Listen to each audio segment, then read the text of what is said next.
আসসালামু আলাইকুম। আশা করি সকলেই ভালো আছেন। আল জাজিরাত আল আরাবিয়া অথবা জাজিরাত আল আরব, বাংলায় আরব উপদ্বীপ। এটি পশ্চিম এশিয়ার একটি উপদ্বীপ যা আফ্রিকার উত্তর পূর্বে অবস্থিত। এটি এশিয়া মহাদেশের তথা সমগ্র পৃথিবীর মধ্যে একটি গুরুত্বপূর্ণ অঞ্চল হিসাবে বিবেচিত। প্রধানত দুটি কারণে এই অঞ্চল সম্পর্কে আমাদের ধারণা থাকা আবশ্যক। এক, এই অঞ্চল আমাদের প্রাণের ধর্ম ইসলামের সূতিকাগার এবং মহানবী হযরত মুহাম্মদ সাল্লাল্লাহু আলাইহি ওয়াসাল্লামের জন্মও এখানে। সকল মুসলমানের কাছে পবিত্র নগরী মক্কা ও রাসূলুল্লাহ সাল্লাল্লাহু আলাইহি ওয়াসাল্লামের রওজা মুবারক মদিনার অবস্থানও এই অঞ্চলে। দ্বিতীয়ত, বাংলাদেশ বা ভারত তথা দক্ষিণ এশিয়ার এমন কোনো পরিবার পাওয়া যাবে না যাদের এক বা একাধিক ব্যক্তি চাকুরি বা ব্যবসার সুবাদে এই এলাকায় বসবাস করেন না। দক্ষিণ এশিয়ার সরকারগুলোর বৈদেশিক মুদ্রা অর্জনের অন্যতম উৎসও এই অঞ্চল। তাছাড়া শিক্ষার্থীদের জন্য এই অঞ্চল খুব গুরুত্বপূর্ণ। তো চলুন সকল শ্রেণীর মানুষের আগ্রহের কেন্দ্রবিন্দু আরব উপদ্বীপ নিয়ে জানার চেষ্টা করি।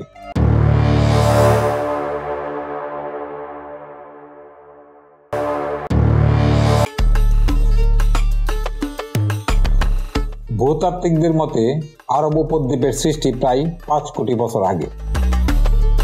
এর অবস্থান পশ্চিমে লোহিত সাগর, উত্তর পূর্বে পারস্য উপসাগর, দক্ষিণ পূর্বে ভারত মহাসাগর। 3 দিক দিয়ে জলরাশি বেষ্টিত বলে একে উপদ্বীপ বলা হয়। এই এলাকা বর্তমানে অডেল খনিজ তেল ও প্রাকৃতিক গ্যাসে সমৃদ্ধ। এই উপদ্বীপে অবস্থিত দেশসমূহের মধ্যে রয়েছে সৌদি আরব, ওমান, কুয়েত, বাহরাইন, সংযুক্ত আরব আমিরাত, কাতার ও ইয়েমেন। আরব উপদ্বীপটি পশ্চিম দিক থেকে পারস্য উপসাগর ও মেসোপটেমীয় নিম্নভূমির দিকে ঢালু। এটি পর্বতমালা, মরুভূমি ও নিম্নভূমি নিয়ে গঠিত। আরবের 1/3 এলাকা শুষ্ক বালুকাপূর্ণ অনুর্বর মরুভূমি। এ মরুভূমি অঞ্চলকে ভূপ্রকৃতির তারতম্য অনুসারে 3 ভাগে ভাগ করা হয়েছে, যেমন আন-নুফুদ, আন-দাহানা, আন-হাররা। আন-নুফুদ মরুভূমির সমগ্র উত্তর আরব জুড়ে অবস্থিত। আন-নুফুদ সাদা বা লালচে বালুকাযুক্ত অঞ্চল। এটি আল হাদিয়া নামেও পরিচিত। আন-নুফুদের কিছু অংশ মরুদ্যান হলেও সমস্ত অঞ্চল ঊষর বা অনুর্বর। এই অঞ্চলে শীতকালে কিছু বৃষ্টিপাত হয়। বেদুইন ও যাযাবররা তাদের পশুচারণ ভূমি হিসাবে এসব এলাকা ব্যবহার করে। আন-নুফুদ 28.30 ডিগ্রি উত্তর এবং 41 ডিগ্রি পূর্ব অক্ষাংশে অবস্থিত। এটি লম্বায় 290 কিলোমিটার এবং চৌড়ায় 225 কিলোমিটার। এই এলাকাটি বালু ঝড়প্রবণ হওয়ায় অর্ধচন্দ্রাকৃতির টিলার প্রাচুর্যপূর্ণ। পবিত্র শহর মক্কা ও মদিনা এ অঞ্চলে অবস্থিত। সৌদি আরবের অন্যতম প্রধান বন্দর নগরী জেদ্দার অবস্থানও এখানে। হেজাজ পর্বতমালার নিম্নাঞ্চলে এমন কিছু মরুদ্যান রয়েছে যেখানে খেজুর, শাকসবজি, বার্লি ও ফল উৎপাদিত হয়।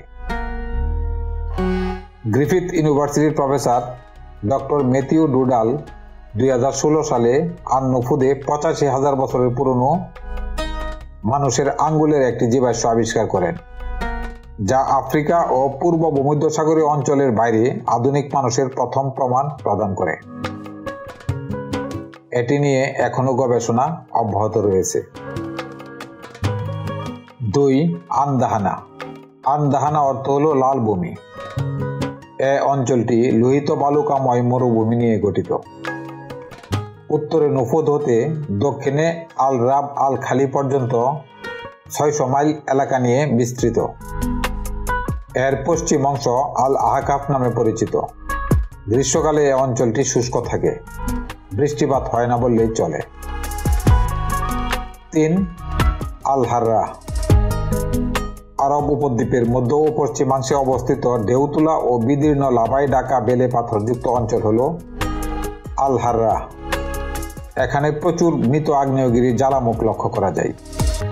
এই পর্বত শ্রেণীতে হাজার হাজার বছর আগে আগ্নেয়গিরির অগ্নুৎপাতের জন্য প্রচুর ফাটলের সৃষ্টি হয়েছিল। অন্যভাবেও আমরা আরবীয় অঞ্চলকে কয়েক ভাগে ভাগ করতে পারি, যেমন সাগরীয় আরব, ভারত মহাসাগরের উপকূল রেখা ঘেঁষে অবস্থিত শহর ও গ্রামাঞ্চল সমূহ।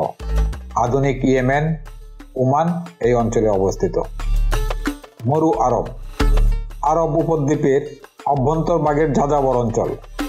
আধুনিক সৌদি আরব এই অঞ্চলে অবস্থিত।